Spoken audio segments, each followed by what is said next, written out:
So now we're actually going to launch, right? So the mission as it's designed has two F-16s that take off from Aviano Air Base, Italy, and their sole mission is pretty simple, right? Go bomb the power generation so that they're out lights and electricity and everything goes dark. Why do we want it dark? Because we have NVGs and they don't. Everybody know what NVGs are? Night vision goggles? Nice. Means that we can see at night and they can't. So two F-16s go over into Kandahar. They knock out all the electricity. The place goes dark. Immediately after that, a helicopter assault force that's left the USS Kitty Hawk with yours truly on it is inbound to Kandahar, and we've got a bunch of guys who are going to go to Mullah Muhammad Omar's house. He's Osama bin Laden's right-hand guy, the guy who's kind of in charge of terrorist training and all that kind of stuff. Because Osama bin Laden's a politician, he's rich, and he's really good at the convincing people to join their cause, but he's not really a military strategist, and he's not really a guy who's going to understand how to conduct a war. As we came to find out, none of those guys really knew how to conduct a war, and we were able to get through their defensive forces, pretty quickly. So 8 hours prior to those F-16s going in and taking out the lights, we've taken off from the USS Kitty Hawk. We're flying into Afghanistan, and we're set to land down in Kandahar about 15 minutes after the F-16s take out the lights. So now it's completely dark, and one helicopter assault force has landed at Mullah Muhammad Omar's house, and they're starting to meet the security that's coming out because they obviously have heard some helicopters and they've seen some things and they're wondering what's going on. About 2 minutes after that, the force that I'm a part of arrive at Mullah Muhammad Omar's security forces house, which is about 3 miles away. It's like a big dormitory where a bunch of guys who are paid to protect him, who are also part of the Taliban and Al-Qaeda, are housed, right? It's where they eat, it's where they sleep. Like I said, it's like a big dormitory. So, so we land, we get out. They've already called for reinforcements from Mullah Omar's house because we're starting to kick their ass pretty good over there, right? And the call comes in to bring the security force over from the dormitories. So my job as the Air Force guy with a bunch of ground, like Army guys and stuff, my job is to make sure that we have air cover to help us out. Because it's a great thing when you're the guys in a fight and you have the airplanes and they don't, right? So the first thing that happens, we hit the ground and a bunch of their security force comes running outside. And so my favorite aircraft, which we had on site for that day, is called an AC-130 gunship. Spectre, Spooky, whatever you want to call it. It's a special operations aircraft that is very much like a NASCAR race, and all it does is fly in left-handed circles. Okay? That's all it does. Because on the left side of that airplane are two 20mm Gatling guns. Everybody know what a Gatling gun is? It's that bad gun that like rotates 6 barrels, right? Yeah, and it fires really fast. It also has a 40mm Bofors cannon that fires a 40mm round. We'll talk about this. And a 105mm howitzer cannon. All on an aircraft that flies in circles. It is badass. Okay? So, the first thing that happens is some people, some Taliban, start running out of this dormitory, and from about 4 miles up in the air, I'm on the ground with a fancy little infrared laser pointer that nobody can see except for the guys up in the plane. And I'm saying, firefighter, anti-personnel, right? The anti-personnel thing says what gun they're supposed to be shooting.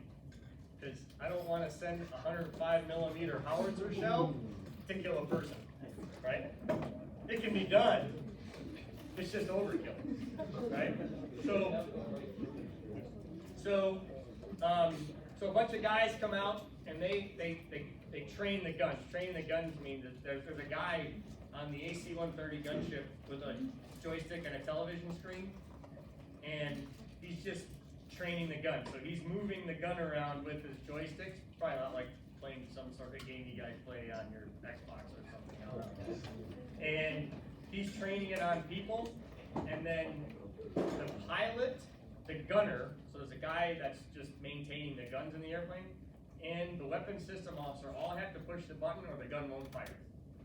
So when all agree that they can fire, they all push buttons because I've asked them to. Okay? So the next thing you know, there's a series of that just go, and seconds later, guys are just getting smithereened all over the place outside this building, okay? So, it also though creates a lot of smoke and dust and stuff like that. So there's a break that kind of goes on, and then we spot some guys made it out and whatever, and now they're getting into like a homemade Toyota truck that's got like a roof-mounted machine gun, and they're still trying to get over to help the guys out at Mullah Muhammad Omar's house. So when that happens, we switch gears and we go to our anti-vehicle weapon, which is the 40mm bullet force cannon, right? Like I talked about, warhead's about this long on one of those, and that's like a thumping sound. It's like thump, thump, thump every time we fire one, and this will fire for about around a second if we want it to, so it's pretty quick, and this we can put right through your driver's side window on your car from 4 miles away, right? And we can select which window, right? So we can say we want it to be the back window or the windshield, but we always go for the driver, right? So it's normally the driver's side window that this goes. And then, so we take out a couple of the vehicles that are able to actually kind of escape, and then the rest of the combatants go back into the house, seeking safety. And at that point, we have to make a decision on whether or not we want to level the house or not. So at a point, a couple other guys kind of peek their heads outside, and then go back in because they see that we're still there. So what we do then after that is a couple guys, we decide we're just going to take the building up. So this is called a 105mm howitzer shell. The head on that's about up to here, and it's called a high explosive incendiary, an HEI level. And what that means is the shell will penetrate the building. It'll wait a few seconds, and then it'll blow up and cause flames, right? Go on fire. Anything it can burn. So this is another weapon of deadly accuracy, through the front door or the dining room window or your bedroom window. They can pick that from the airplane, right? Where do you want it, right? Is normally the question I get. Those, I'm going to pass that stuff around or not really? Sure. It's up to you. Sure. Go ahead, guys.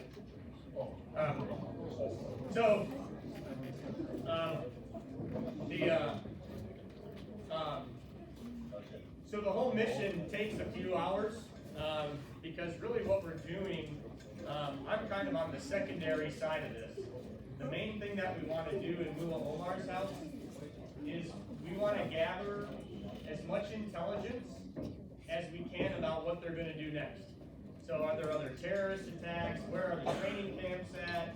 You know, what other things can we learn about? So we're going through Mullah Omar's house now that we're, you know, basically unharassed because we've taken everybody out there, and we're gathering anything we can, paper, computers, anything that we can find in order to tell us what's going on.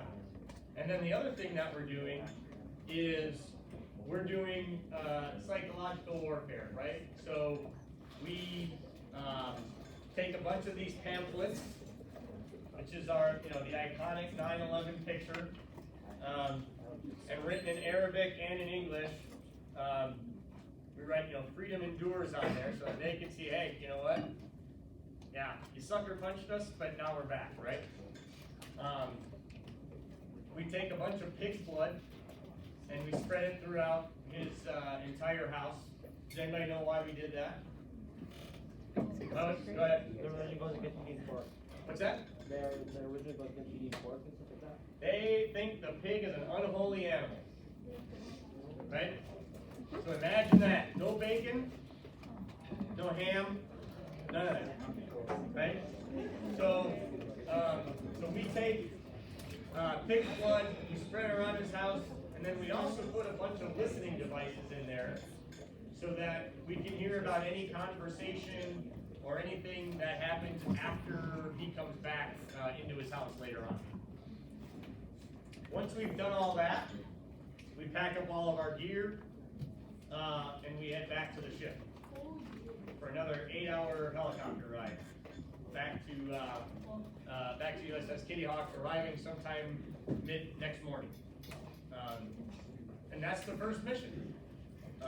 We captured a couple guys, brought them back for interrogation,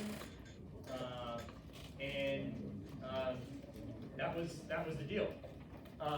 Following on to that, we went into something called Operation Anaconda. So everybody know what an anaconda is, right? Snake. Does everybody know how an anaconda eats? Huh?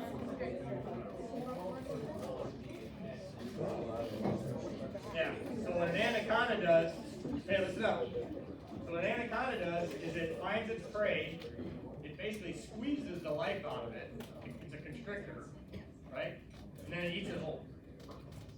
So that's what we're doing. We take, we have special operations teams going throughout Afghanistan for about a week at a time. And at night, we would travel around hunting Al-Qaeda and Taliban operatives. We sleep during the day. We do that about 7 days.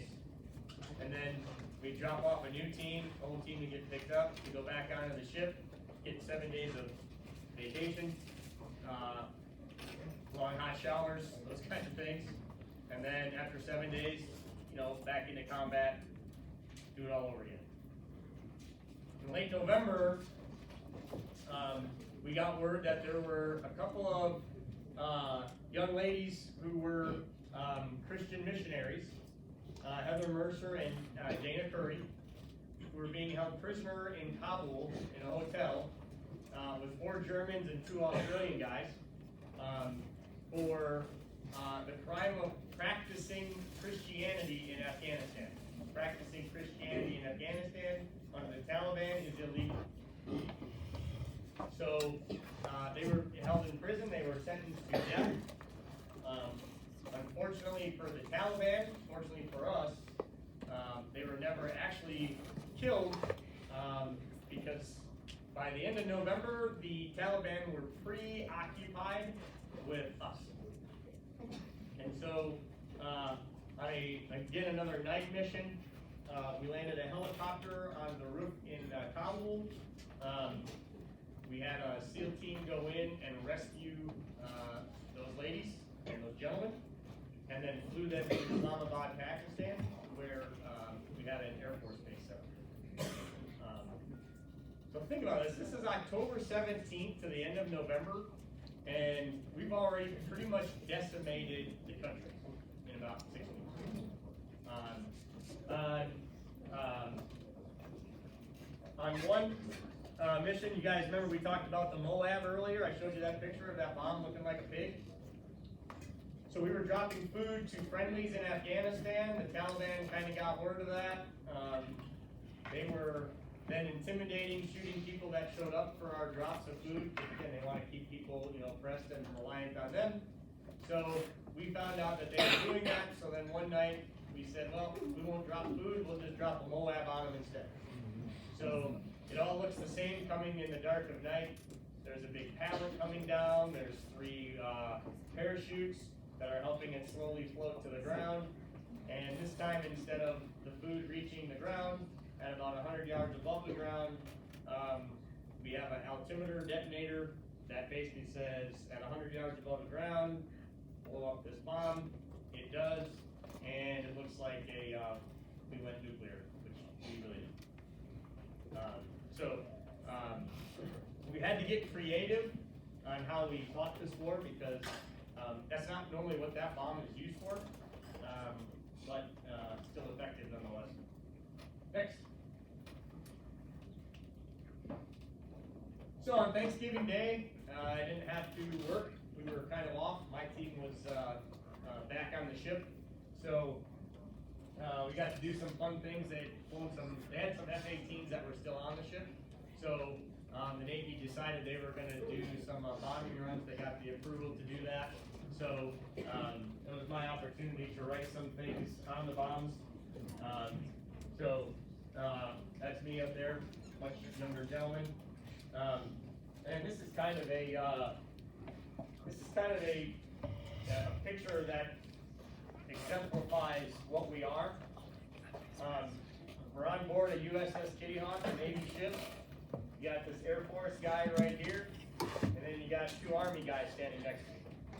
So that's odd. Normally Navy guys are on Navy ships, Army guys are on Army bases, and Air Force guys are on Air Force bases. But this is what we did. Joint Special Operations is we're all working together no matter where we are or what we're doing. 2 good friends of mine, still keep in touch with them. Yeah, fun time. Next. So, it's time to come back home. In early December, I had gotten hurt, so it was time to come back to the stateside, get healed, and do some other things because we still had a domestic terrorism threat. So we were worried about, what about a bomb at the Super Bowl, or the Winter Olympics were going to be going on. So we had put out different special forces teams to handle security at the Olympics, the Super Bowl. I got the Daytona 500 and some of the Winter Olympics. So it's just making sure that nothing was going to happen domestically, which it didn't. Next. And then adjusting to life back. You get back home, you make that first phone call. I couldn't believe I actually had to make 4 phone calls before somebody in my family actually answered, because I kept on getting answering machines. You guys know what an answering machine is? Okay. All right. What's an answering machine? So before there was voicemail, you had a little machine hooked up to your home phone that was like a little cassette tape that recorded all your messages. Crazy, right? Go to the Smithsonian, they're all in there. So I had 2 months of mail. So 2 months of mail before you could do online bill pay and stuff like that. Took me 3 days to go through all my mail. No kidding, a lot of stuff. Driving a car, remember I went through offensive driving school. Now you get over to Afghanistan, there's no traffic lights, there's no stop signs. You don't really care if there are, you're driving because your life is depending on it. So now you get back to the United States and there's these annoying stop signs and stop lights and yields and crosswalks and stuff like that. So, learning patience again, learning to have to deal with, you know, people honking their horn, you know, stuff like that. Just kind of had you a little on edge because you're in a different, it's back to kind of regulated, whereas over there you weren't regulated. It's a whole different set of rules. Got to be a federal air marshal again because there were more planes than there were federal air marshals, so I had to go back on to doing that. And then literally within 72 hours of leaving Afghanistan, I'm on an airplane back to Wisconsin to go to a Packers game with my brother who had just won tickets on the radio. So go from 120 degrees in the heat to like -10 in Lambeau Field in like a period of 4 days. Pretty exciting, but also pretty weird to be around 70,000 people and still kind of have your guard up. So, and being extremely cold. I think that's it, right? Is that it? Nice. Okay.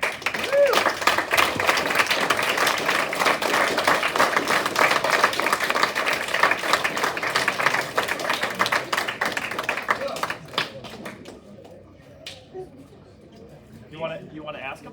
Yeah. Oh yeah, talk about that. Okay, so one of the things we want to talk about is, and really I want to get some of your thoughts on some things. But you know, one of the things we talked about is how technology and life has changed, right?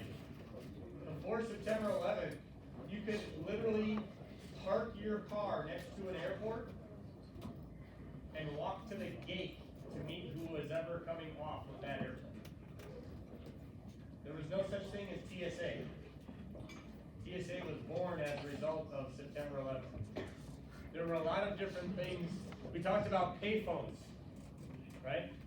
If you wanted to make a long distance call, you had to go to a payphone and plug in your calling card number, and then you could actually talk to somebody at the rate of like 5 cents a minute, right? So life was very different.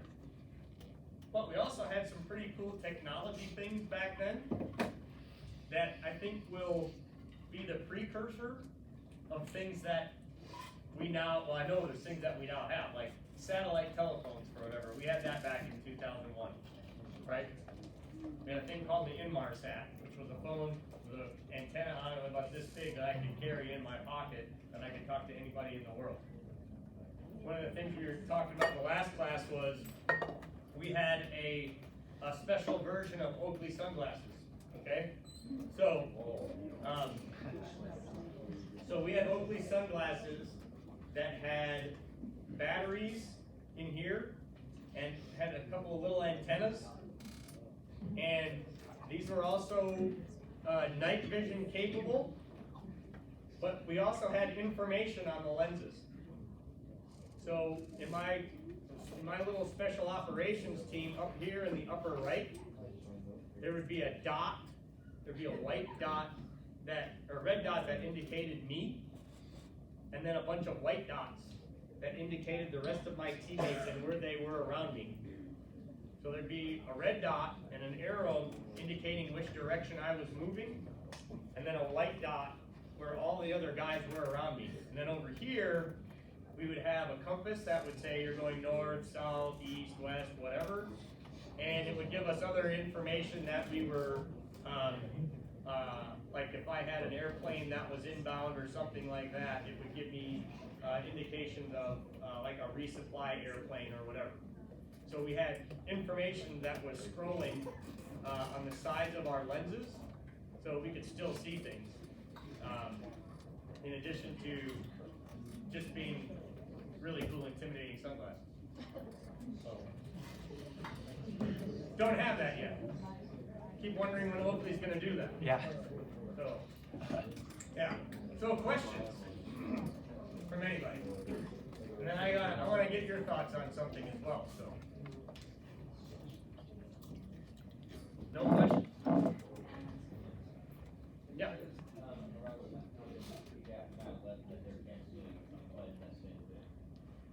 What if like an airplane departing from the U.S. is already going to be Depends on where they are, right? If it's fuel, whatever, if you're closer to where you took off than where you're going, you probably would come back with an escort. Otherwise, they would divert you and land you somewhere. The whole key was, at the time, was getting everything out of the sky. We wanted everything on the ground because they were treating every civilian airliner as a missile, right? So, yeah. Yes, sir. Would you on your patrol think you ever had tweeted at the ideal killing someone? Man, that's a great question. Yeah, so the first time, absolutely, right? But as I told the last class, you get out of the helicopter, you're on the ground, you're starting to lace targets, and you're kind of in this mood, right? Of you're here to do a job. The first bullet that goes racing over your head or by your head, or the first flash you see from a gun that looks like it's pointed in your direction, that mood changes immediately to, oh no you didn't, right? That's not how this is gonna go down. And it's kind of a, it's kill or be killed at that point. And I would prefer to stay alive. So then it became a lot easier at that point. Yeah. Yep. Yeah.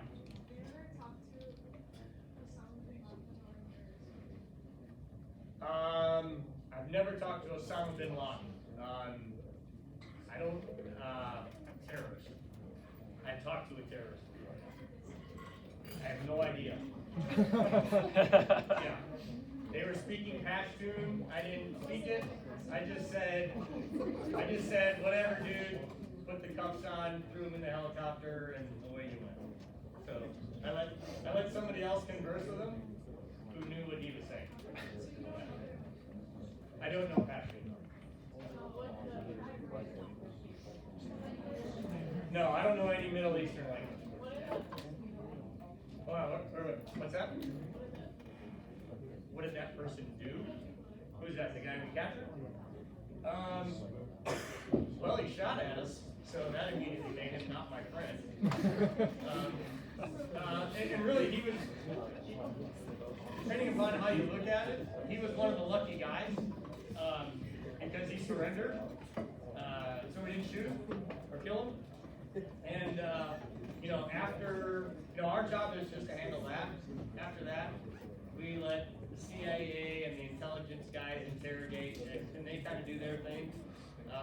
And then we let them come back and tell us what kind of useful information that they got. Yeah. Good question.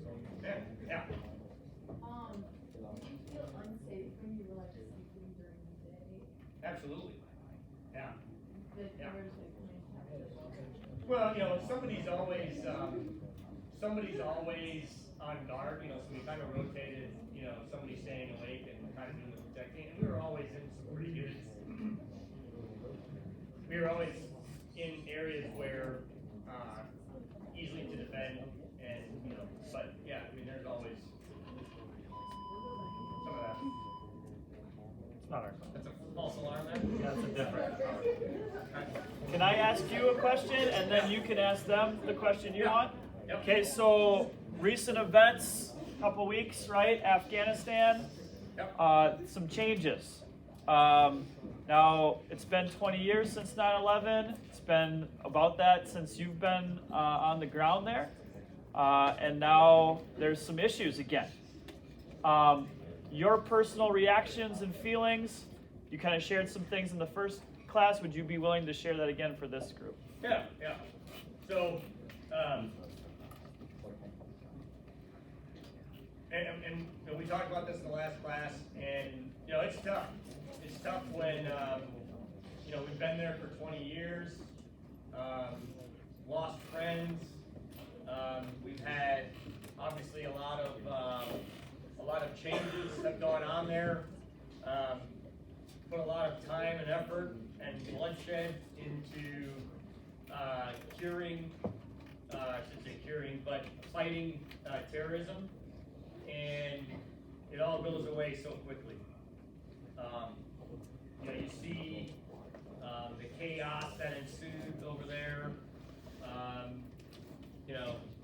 Marines go down. You know, it's there was a lot of phone conversations with a lot of former teammates that, what the hell are we doing? And so, I don't buy that was our plan all along. I don't buy that we wanted to give it back so easily. And so there's some frustration, but as I told the last class, and my biggest issue really is them reverting back to, and just like you guys weren't around for September 11th, so you have a harder time understanding what that time was. You have to understand what those girls and women are going to have to go through now. So the girls and women that didn't know September 11th either, and maybe didn't even know about our time over there in late 2001 or 2002 and were born since then, they were brought into a free world. They can vote, they can go to school. Yep. They can wear pretty much what they want, although it's the Muslim religion, so there are some restrictions. But now the Taliban's back in control, and what you've learned your entire life, you're now property. You're back into forced marriage. You're back into covering up. You don't get to get educated. You don't get to vote. You don't get to do any of that. Your property. Your own. So it's that part, and like I told the last class, the Muslim religion is not a bad religion. Christianity has had its David Koresh's, and I forget who the Kool-Aid guy was in Iowa, but Jones. Yeah, we've got, Christians have their crazies, the Muslim religion has their crazies. It just so happens that their crazies are now back in charge of Afghanistan, with a population that's not used to that kind of mentality or oppression. So I think we or somebody will be back there at some point, and that'll be a shame because they'll be much better equipped because they have a bunch of our stuff now. And unfortunately, I think we've just kind of pushed this back onto another generation of Americans, and maybe that's you guys, who will have to go over there and do the same thing that we did once. So, yes, sir. What's your view on if 9/11 happened today? What's my view on it? Yeah, how would you think about it?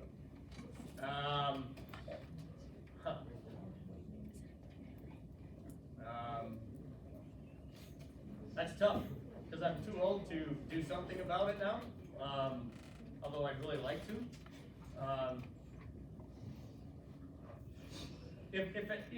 It's hard to see that happening today because there's so many safeguards and whatever put into place now. I mean, our reaction time would be much different, I think. Yeah, if it happened again today, hard to see my generation going through an event like that twice. That'd be tough. Yeah.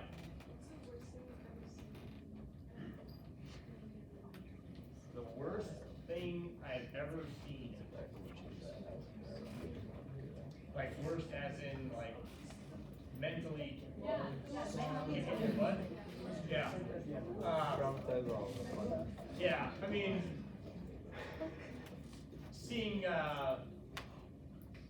one of your own friends, shot, burned, that, torn apart. That's gotta be it. Yeah. I mean, you see burning buildings, you see burning cars, you see that kind of destruction all the time. When it's personal enough to be somebody that you know, to that point, and you know their wife, their kids, stuff like that. That's the tough one. Yeah. Sir. Does that ring have anything to do with the Air Force or anything? This one? Yeah. Yes. So, everybody that graduates from the Air Force Academy gets a class ring. The Naval Academy too, and West Point, you know, obviously the Naval Academy's not very good, we kicked their butt in football. You were waiting the whole time to get that in there. I was. You got it in Trying there. to work it in. Yeah. So that's a big deal, Service Academy football. Air Force football is not that exciting, but we do have the best flybys of any college in the country. Yeah, so it's a class ring. Every class has a class crest designed onto it. So and there's some traditional things that go around that. Yeah. Yeah.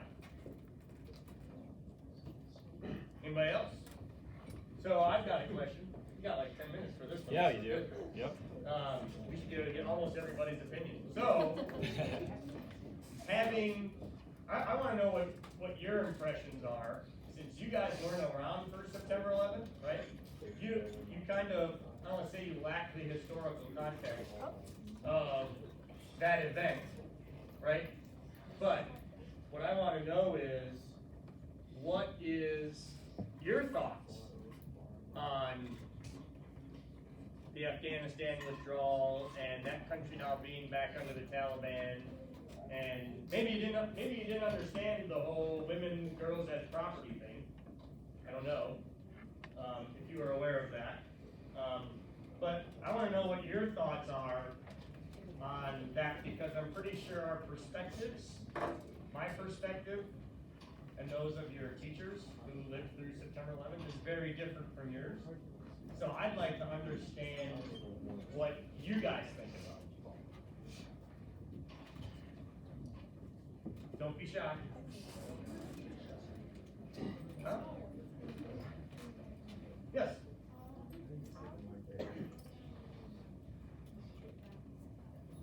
What's that?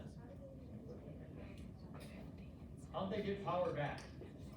Man, we could be here for another hour. In a nutshell, we gave up. My own military experience says that the one differentiator we had against the Taliban was we had air power. And the second we gave up Bagram Air Base, it was done. Because we no longer had the ACE card, the Trump card, whatever you want to call it, that, hey, you can go ahead and come get us, but the second I put an airplane overhead, they went undercover. They ducked because they knew they were toast, right? Because they didn't have an Air Force. There's nothing they could do. They couldn't even put up a fight.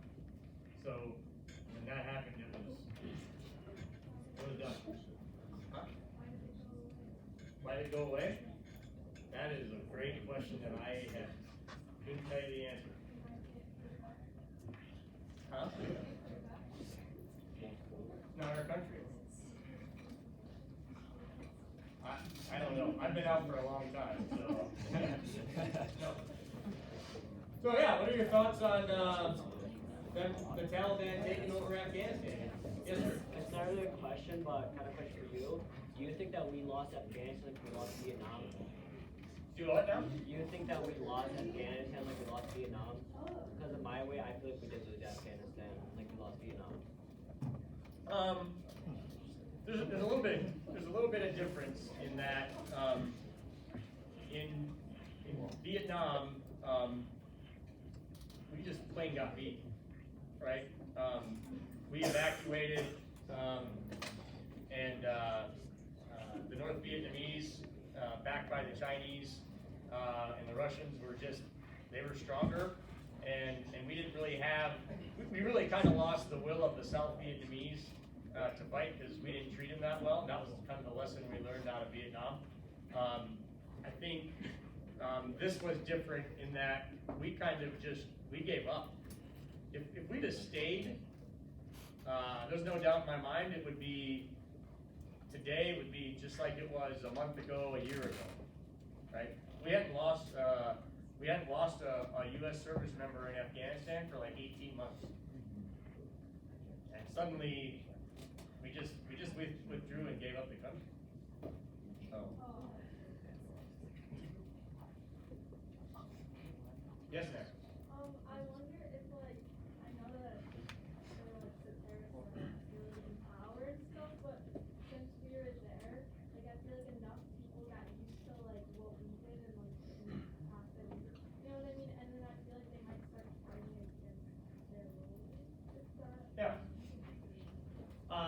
be hopeful for that, right? We hope that, that they are, that they fight for freedom and the life that they had. Yeah, maybe. Good thought. Anybody else? I think we've got one over here. Oh, yeah, yep. I got a good feeling that we're probably gonna end up back there at one point. You think we'll end up back there at one point? Yep. Okay. You think we should go back? I mean, I think that the points made of why they should do it were strong and why they should stay strong. Okay. I think that they should go back to keep the, I think like once Paladin's gone through it. Okay. They just didn't need to find out. Yeah, I mean, obviously, it's pretty hard to keep down to go to like two parts of the country and then have that as their headquarters, but then you can take off again. So. Yeah. I feel like What do you guys, yeah, go ahead. Hey guys, can we listen? Right, There's people PTSD. asking questions. You know, PTSD is kind of it's got a bad, I think gets a bad rap, right? I think every service member that has been over there has a level of it, right? A magnitude. I would consider myself very mild. But there are some guys I know that, you know, really have a tough time with it. Yeah. Yeah. What do you guys think of, yeah, I'm gonna ask this and maybe you can answer. I was gonna ask, do you guys call it Peter instead of PTSD? I know we still call it PTSD. PTSD and TBI, traumatic brain injury. Yeah. What do you guys think about us bringing them over here? Application? Nope. Yeah, so like, you know, we've got a couple of thousand of them here in Wisconsin.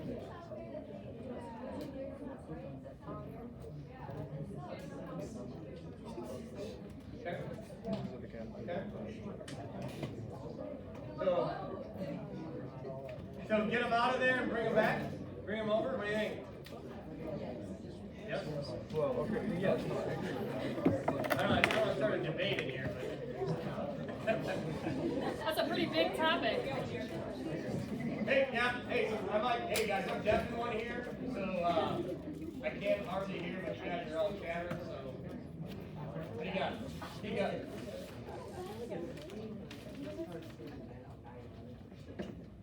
there were like some nerves that like hiding or Yeah. Yeah, so security could be an issue, right? You don't vet them. So, yeah. Yeah.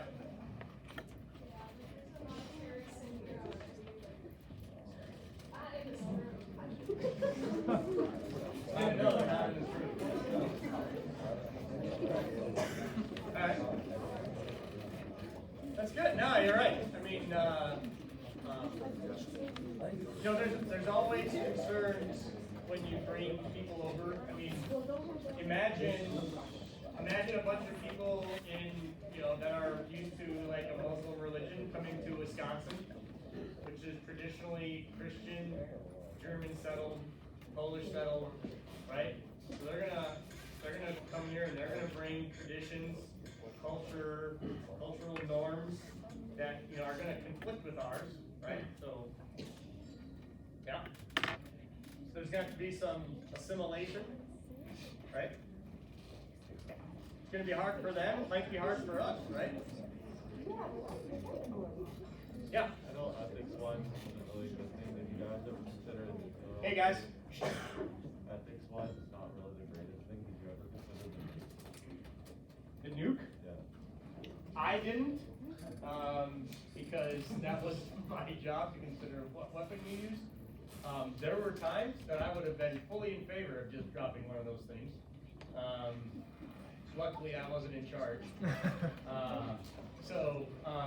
But yeah, I think, I don't know that was ever considered or not, to be honest. But, yeah. I think when they say everything, I think one of the politician's words is all options are on the table. I don't know that that's ever actually one of them. But, you know, it's, yeah. Good. Yeah. I think you get spotted there from like a big group. Could I now? No. Or like back then. Back then, I think I could. Yeah, that was kind of an art and a science in Afghanistan. Was recognizing a friendly from combatant. Yeah, and I would have been really good at it back then. Now, not so much. I'm out of practice. What's the highest rank you have in the military, or what was your last rank? Captain. Yeah. That's about it, huh? Yeah, I think so. So, guys, can we thank Mr. Mathies one more time?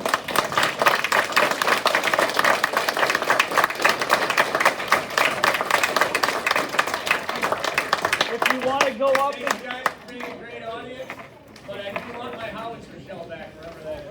It's over there. also make sure you go up and if you want to say something, you can. Otherwise, have a great lunch.